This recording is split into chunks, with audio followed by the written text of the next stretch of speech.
అఖండ గోవింద నామజప యజ్ఞం శ్రీ ప్రజ్ఞానంద సరస్వతి ఆధ్వర్యంలో చేపట్టారు. తిరుపతి లడ్డు కల్తీ ఘటనను నిరసిస్తూ సంరక్షణ పేరిట నూకల రామకోటేశ్వరరావు కళ్యాణ మండపంలో ఉదయం 6 గంటల నుండి సాయంత్రం 6 గంటల వరకు అఖండ గోవింద నామజప యజ్ఞం కార్యక్రమం నిర్వహించారు.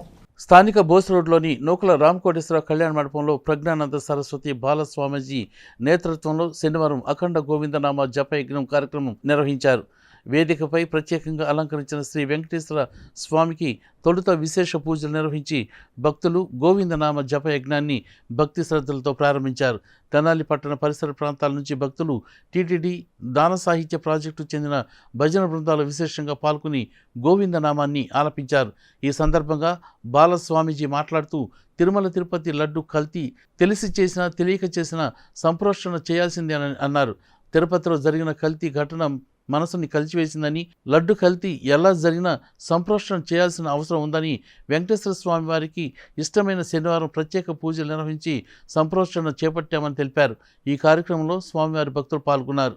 శ్రీ విద్యాపీఠం శ్రీ శాలిగ్రామ మఠం ట్రస్ట్ వారి యొక్క సంయుక్త ఆధ్వర్యంలో శ్రీ అఖండ గోవింద నామ సంకీర్తన మహాయజ్ఞ కార్యక్రమం చేస్తున్నాము.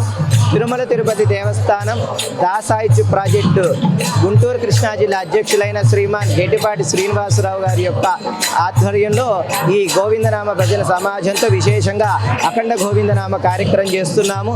వెంకటేశ్వర స్వామి వారికి అత్యంత ప్రీతికరమైన పెరసాటి మాసం ఇది. ఈ మాసంలో వెంకటేశ్వర స్వామి ఆరాధన చేయటం ఒక విశేషం. అలాగే శనివారము ఏకాదశి ఈ పెరసాటి మాసం రావటం కూడా చాలా గొప్ప విశేషం. ఈరోజు ఎవరైతే ఆ గోవిందుని యొక్క ఆరాధన చేస్తారో వారికి విశేషమైన పుణ్యఫలం లభిస్తుంది.